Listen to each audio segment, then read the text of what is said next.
saya ini belum selesai aliyahnya kan gitu dan sebagainya. Abaikan saja semuanya itu, terima saja dengan baik.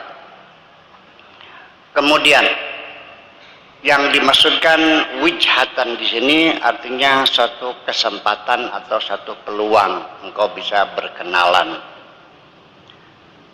bahwa pada akhirnya banyak orang mengenal Tuhan melalui jalur yang berbeda-beda. Wijhatan, ya, mindal wijhati. Ini wijhati memberikan salah satu arah, salah satu peluang. Tidak satu jalannya, banyak.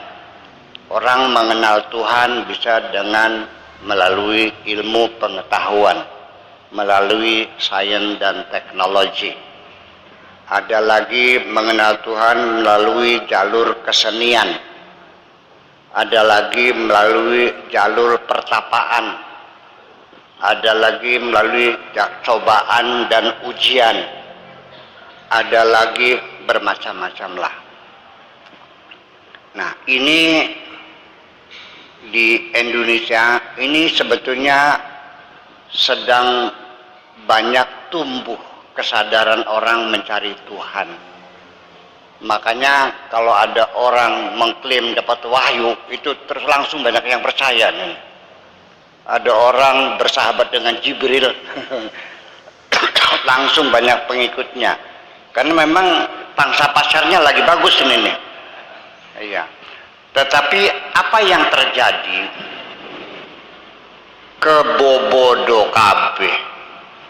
Semuanya itu wali-wali dalban, dukun-dukun palsu. Ada yang awalnya dikasih wiridan suruh puasa, ujung-ujungnya diajak mencari merah delima. Betul nggak? Nanti ada lagi dikasih wiridan, sholat malam segala macam. Nanti ujungnya mencari pedang samurai. Setelah itu pring petuk. Setelah pring petuk apa lagi? Cangling babi. Terus apa lagi?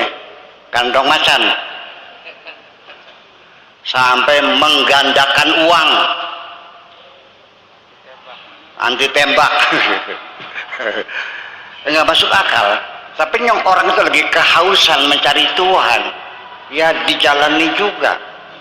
Sampai sekarang masih ada yang tetap masih tinggal di sana. Di desa apa namanya, yang menggandakan uang tuh. Iya, dengar gak ada orang ya Situbondo, Probolinggo, siapa namanya tuh? Nah, dengar gak? Kanjeng Dimas, saya nggak suka menyebutkannya, udahlah nggak apa-apa lah. Ya, jangan disebutin lah. Tapi artinya bahwa kok bisa profesor, doktor, kiai, ulama besar kok bisa tertipu seperti itu? Saya melihatnya bukan sisi negatifnya, tapi sisi positifnya, bahwa masyarakat kita lagi menggebu-gebu ingin kenal Tuhan. Karena kita sudah lelah dengan penderitaan ini. Iya, lelah kita ini sejak merdeka sampai sekarang. Kapan kita mendapatkan kemakmuran, kedamaian, ketenangan? Ya, baru sekarang lah di era demokrasi, setelah reformasi kita agak mendingan, agak lega ya, bisa ngomong bebas ya, bisa berbicara bebas dan sebagainya. Dulu masalah ngomong ditewak kamu nih. Langsung hilang aja ya itu. Nah itulah makanya. Nah ternyata nanti pada akhirnya saya ingin mengatakan, coba kalau kamu ingin mencari mursyid, mencari pembimbing dan sebagainya, tetap bagaimanapun menggunakan standar syariat, tetap menggunakan standar syariat. Sekalipun orang itu menunjukkan kesaktian-kesaktian dengan bisa terbang, bisa menggandakan uang, bisa menyalakan lampu tanpa disentuh, ya kan gitu, nyala gitu. Ya, Jangan dulu bisa berjalan di atas air. Jangan dulu percaya itu semuanya anak-anak sekalian sulap-sulapan. Ya, dibakar enggak terbakar tangannya gitu. Iya, saya juga sering melihat begitu tuh. Tidak, tetap kamu harus menggunakan setikian, menggunakan tolok ukur. Mencari orang benar itu bukan berdasarkan kesaktian. Ya, kebenaran itu bukan dengan kesaktian, karena terlalu banyak orang sakti tapi juga nggak benar. Tukang sihir sakti nggak? Sakti. Pak, kok bisa masuk ke dalam perut sih? Sakti nggak? Tapi dia bener nggak? Enggak kok. Iya, jadi standar yang dipakai untuk niteni ya ciri-ciri orang benar tetap harus menggunakan standar syariat. Iya, biar ngaku sakti tapi bakal nguyue bari ngadeg wis tinggalan bae kan kah? Atau nguyue beli wis bari ngadeg beli cewek pisan gitu. Kencengnya berdiri terus nggak cebok lagi, udah tinggal aja dah. Saya kira seperti itu. Nah, lihat baca Qur'annya a'udu ya wadduha walaili idza saja, udah tinggal bohong itu tuh ya. Jangan sampai nih kalian menjadi tertipu lagi gitu. Tahu nggak berapa mereka kerugian? Sampai miliaran, triliun uangnya tuh ya. Di daerah wilayah 3 di Cirebon juga banyak, sampai satu desa 170 orang tertipu. Ada yang 1 miliar 500 juta 300 juta, jual rumah lagi dengan harapan bisa digandakan 1 miliar menjadi 2 miliar. Sinting semuanya itu. Begini saya pakai logika, kalau orang itu bisa menggandakan uang, ngapain ngajak-ngajak temen? Dewek baik mau kertek-kertek wisunya. Iya, 1 miliar besoknya 2 miliar, masukkan lagi dalam kotak, besoknya 4 miliar, masukkan lagi, besoknya lagi 16, besoknya lagi 32, terus bagi-bagi sendiri, selesai. Ngapain ngecek-ngecek orang? Pakai akal sehat aja juga kita paham kok.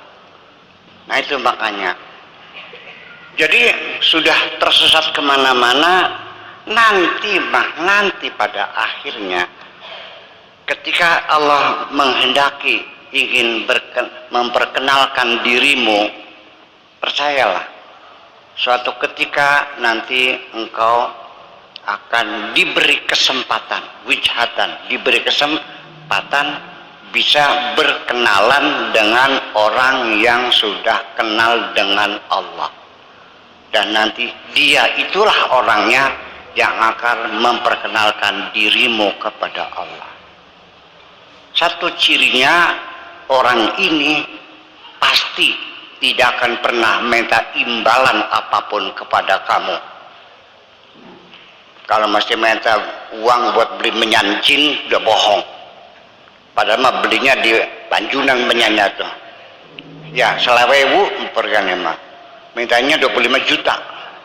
Namanya menyan apel jin. Saya tahu. Menyanya menyan luban zakar, menyan musaki yang harganya paling mahal sekilo itu 300.000. Iya, dia mintanya 25 juta. Bohong semuanya itu. Nah itulah kenapa orang yang semacam ini tidak pernah minta upah, malah dia yang akan memfasilitasi kamu. Kalaupun kamu diajak bertapa, dia yang membiayai kamu kok.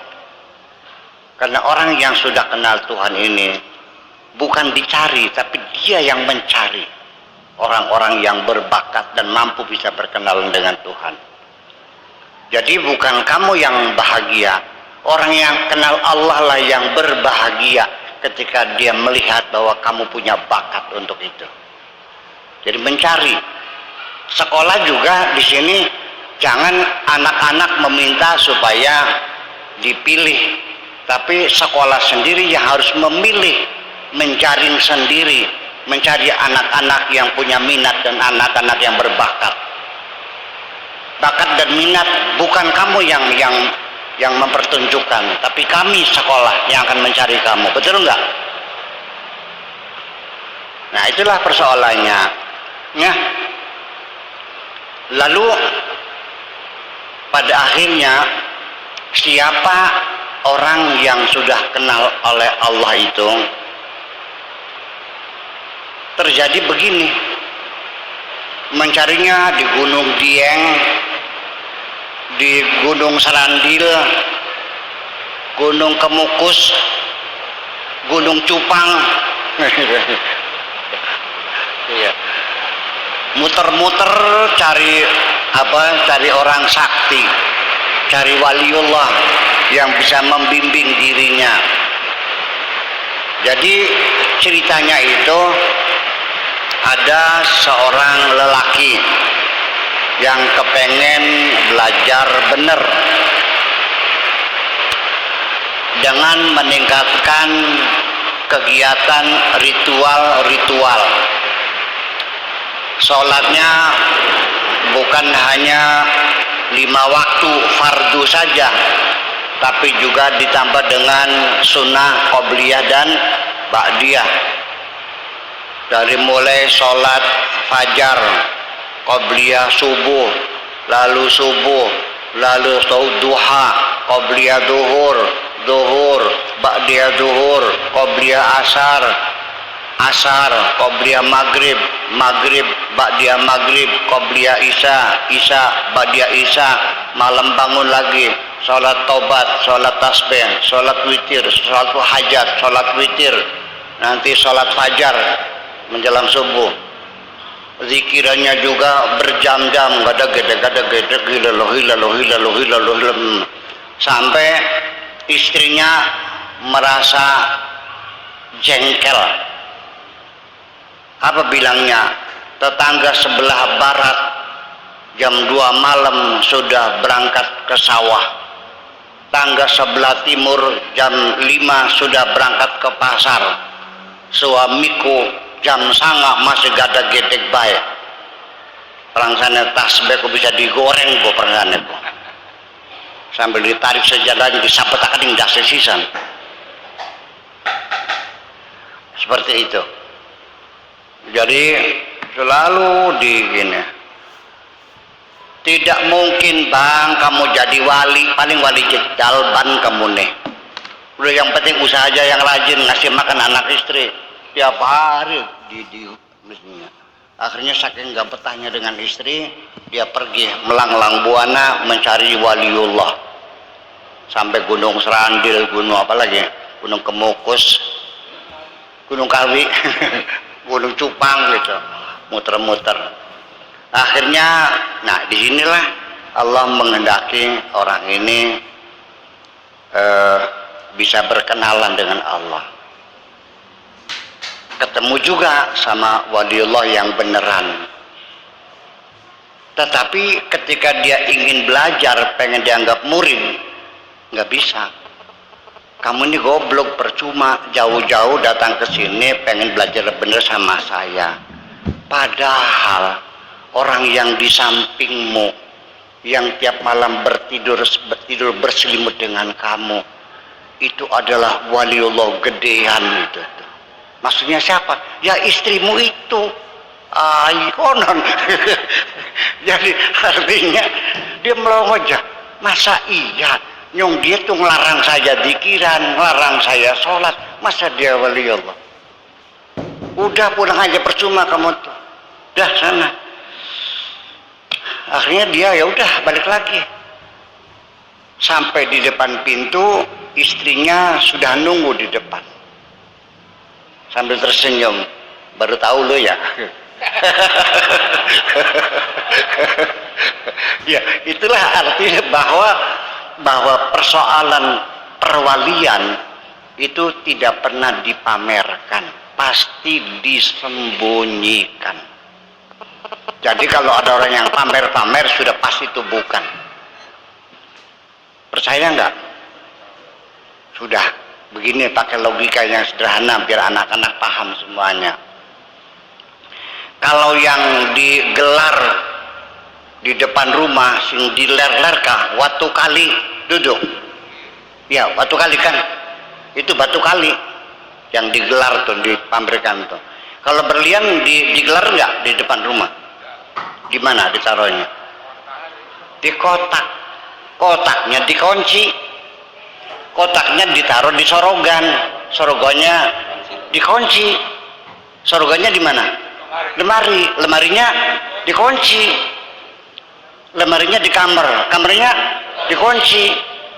Kamarnya di rumah. Rumahnya kunci. Rumahnya ada gerbangnya. Gerbangnya sok berapa kunci? Gerbang. Itu kamar, lemari, sorogan sama kotaknya. 6 kunci berlapis. Tidak mudah kamu bisa mengenali berlian. Tidak mudah kamu menyentuh berlian itu. Itu persoalannya. Ya akan berlapis-lapis dan pasti orang salah paham semuanya. Karena namanya kekasih yang sejati pasti disembunyikan. Percaya enggak? Iya. Sudah saya mau nanya nih, ini masih remaja semua. Kamu pacaran tuh enaknya di bawah kersem atau di pasar? Pasti kekasih itu disembunyikan, tidak mungkin akan dipamer-pamerkan. Itu namanya bahwa jangan berharap bahwa kamu akan bisa mencapai kebenaran. Ya, standarnya semacam itu. Kemudian jangan mengandalkan seremoni-seremoni ibadah-ibadah kamu, sholat, puasa, zikiran seperti itulah satu-satunya jalan menuju Tuhan. Tidak, Allah memberikan jalan 1001 jalan menuju Roma. 1001 jalan menuju Roma, artinya banyak jalurnya. Dari mulai kesulitan-kesulitan hidup. Andaikan aku dari kecil banyak yang kasih sayang kepadaku, tentu aku tidak akan bisa merasakan kasih sayang Tuhan. Ya, seperti itu.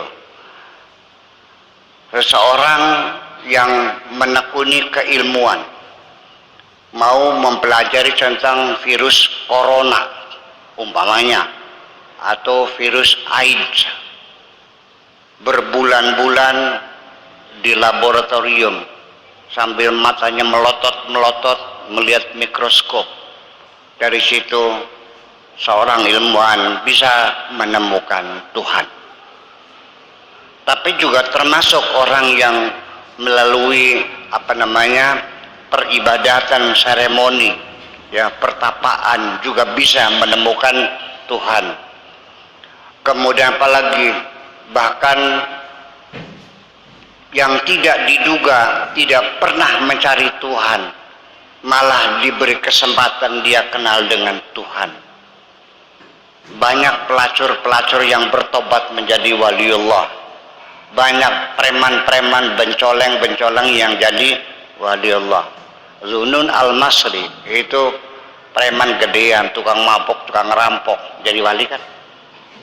Robi'ah al-Adawiyah juga sama, seorang pelacur kolgel, ya, tiba-tiba langsung jadi waliullah. Nah, bagaimana prosesnya? Ini saya terangkan. Udah, artinya di sini jangan terpaku dengan peribadatan-peribadatan itu, seremoni-seremoni itu. Begini, Zunun al-Masri itu setelah dia mabok-mabok, ngerampok segala macam, dia ternyata menyadari bahwa kejahatan-kejahatan itu selalu membawa siksa di hati. Hidupnya tidak tenang, dikejar-kejar orang, nyawanya terancam. Biar duit banyak juga kalau dalam ketakutan enak enggak? Kamu makan sambal goreng sama sate, tapi kamu dalam ketakutan enak enggak? Enggak enak. Orang dalam keadaan takut, Tidurnya nyenyak enggak? Ternyata kenikmatan ada pada kedamaian di hati kita ini. Kesadaran muncul di tengah-tengah dia sedang dalam keadaan menderita sebagai penjahat, dan Allah kasihkan hidayah. Rabiul Adawiyah bagaimana prosesnya? Dia pelacur kelas tinggi, high class ya. Yang kalau sekarang mah sekali eksekusi itu 80 juta lah. Nggak tahu tuh, mungkin cantik jelita mungkin tuh. Iya. Ya bayangkan, yang saudara saya saja yang ke Alexis itu dalam sekejap bisa beli rumah, bisa beli mobil, bisa beli sawah. Mana luar biasa. 3 bulan berangkat, modalnya hanya rambut dicat merah, ya, roket cingkrang, labine merayang, beli nganggo.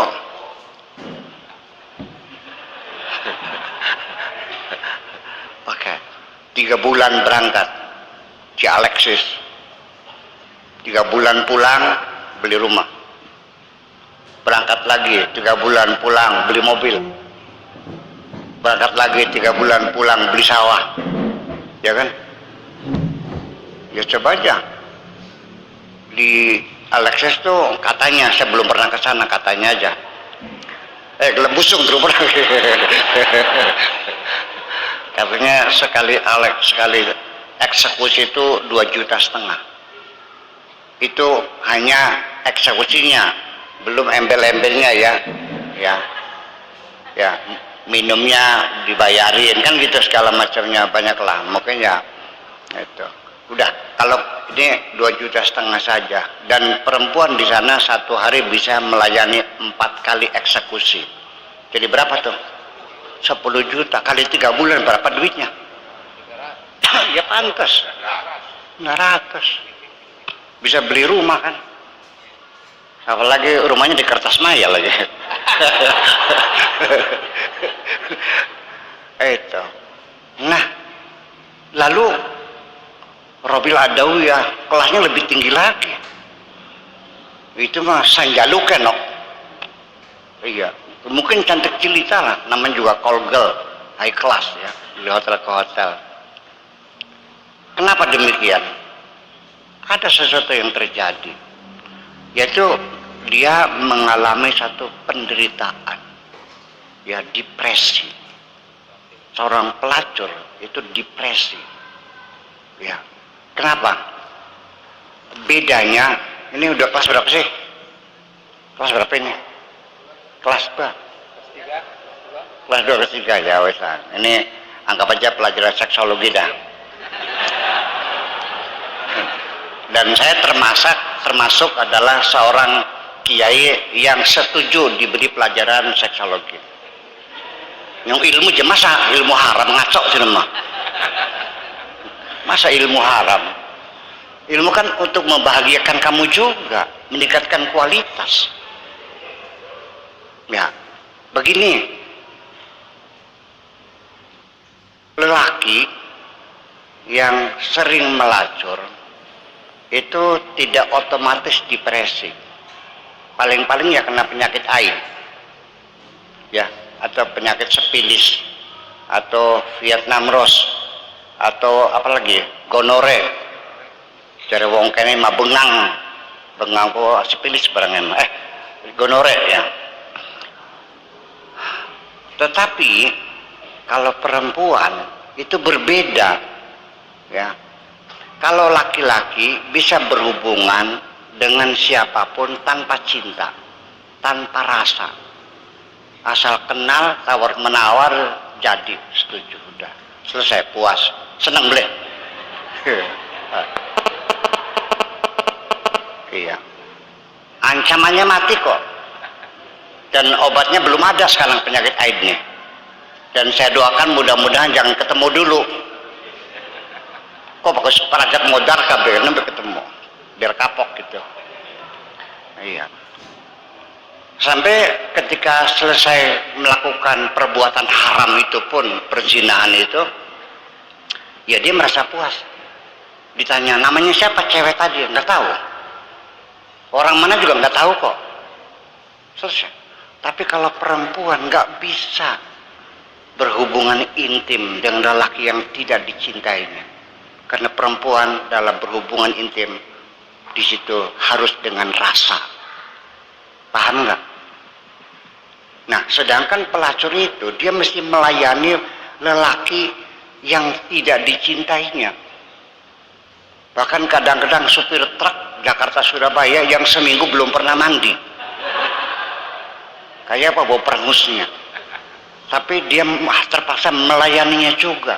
Dia menyerahkan dirinya hanya untuk mencari uang sesuap nasi.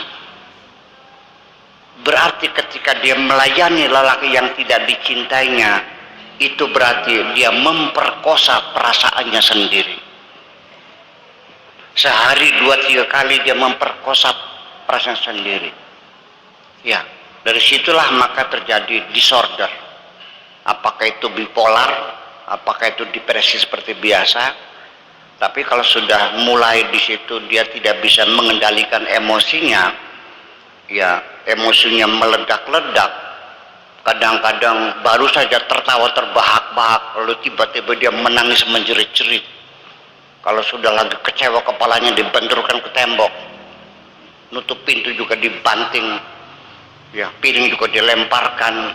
Nah itu sudah bipolar, ya karena dia bipolar itu dua kutub. Artinya dalam bahasa Arabnya sunaiyul qutbi, dua kutub yang bergeser. Jadi artinya maka menjadi molak-malik jadinya itu. Nah itu, dan juga depresi, merasa kecewa, merasa sakit hati dan sebagainya. Nah mungkin dari pintu penderitaan itulah maka Rabi'ah al-Adawiyah menemukan Tuhannya. Nah jadi tidak mesti harus di tengah-tengah di mimbar lagi sujud juga. Ya prosesnya seperti itu. Jadi nggak usah kamu pikirin, jangan dikait-kaitkan dengan amal perbuatanmu, dengan kesolehan-kesolehanmu. Sebab apa yang kau anggap kesolehan-kesolehan yang kamu catat sebagai pahala-pahala, ya. Dan saya sangat kecewa ketika para mubalik di mimbar itu selalu isi ceramahnya menghitung pahala terus. Baca ini pahalanya sekian, baca qul 3 kali pahalanya sama dengan baca Quran. Mencium istri mencium suami sama dengan mencium Hajar Aswad 40 kali. Apabila seorang istri rela dimadu, tidak menuntut cerai kepada suaminya, ketika suaminya kawin lagi diikhlaskan, maka pintu surga dibuka lebar. Ibu bodok ngono. Yang ceritanya seperti itu, saya kecewa sekali. Itu semuanya cerita-cerita yang menistakan dan menghinakan perempuan semuanya itu. Nggak tahu perempuannya merasa dihinakan nggak begitu tuh? Iya. Sampai dibilang bahwa perempuan itu adalah ranjau-ranjau setan. Perempuan itu adalah sumber kemaksiatan, sinting semuanya itu. Kalau perempuan ranjau setan, laki-lakinya apa? Ya setan siranya. Ya itulah kira-kira semacam itu. Nah ini semuanya terjadi bermacam-macam, dari kesenian, dari keindahan, dari ya Nabi Dawud juga ya dia mengenal Tuhan dari musiknya. Ya Nabi Sulaiman juga dari pertapaannya sama, dia mengenal Tuhan itu dari pertapaannya. Ya sampai tinggal tulang dan kulit saja kok. Apa kata Nabi Sulaiman? Rabbighfirli, ya Allah ampunilah aku, wahabli min ladunka mulkan, berilah aku satu kerajaan, la yambaghi li ahadim min ba'di, jangan ada yang melebihi. Artinya raja terkaya sealam dunia yang tidak boleh ada yang lebih kaya dari aku. Itu doa kurang ajar sebetulnya mah. Iya, tapi Allah tidak melihat itu, kesungguhan hati seseorang meminta, iya kan? Dan juga tidak dalam keadaan seperti kalian perutnya buncit, ya badoka telung ngeblek. Iya, Nabi Sulaiman itu berdoa semacam itu sudah tinggal tulang dan kulit. Ancamannya kalau tidak dikabul masih mending mati di besisan. Kalau kamu bisa berdoa seperti itu, kalau tidak dikabul aku mati aja dah, dikabul kok. Iya, kamu yang doa jajal, saya kasih doa baca ya Rozak 94.864 setiap hari. Akeh temen Pak Kiai, ya pirang dina, ya sih rezekinya pirang dina pengennya. Ya wis jajal dah, jajal maning. Masa Allah dijajal, yang bakal dikabul dijajal mah. Iya. Nah itulah semuanya ini. Jadi kita serahkan kepada Allah. Yang penting nanti saya ingin mengatakan bahwa ada dua jalur. Mana yang lebih mudah menuju Tuhan? Apakah seremonial? Apakah sosial? Ternyata jalan yang lebih mulus, lebih cepat adalah ibadah sosial. Saya tidak membanggakan orang yang tiap tahun umroh. Saya tidak mengagumi orang yang tiap tahun naik haji. Iya, bolak-balik Safa Marwah, muter-muter tawaf di sekitar Ka'bah. Saya tidak bangga. Saya lebih bangga kepada orang yang tawaf mengelilingi rumah orang-orang miskin untuk ngasih makan mereka.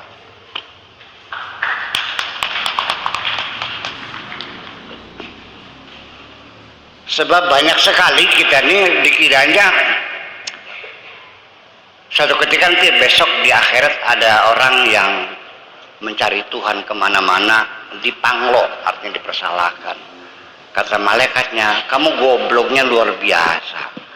Muter-muter cari Tuhan ke gunung-gunung, ya nggak bakal ketemu. Padahal kalau engkau mencari Tuhanmu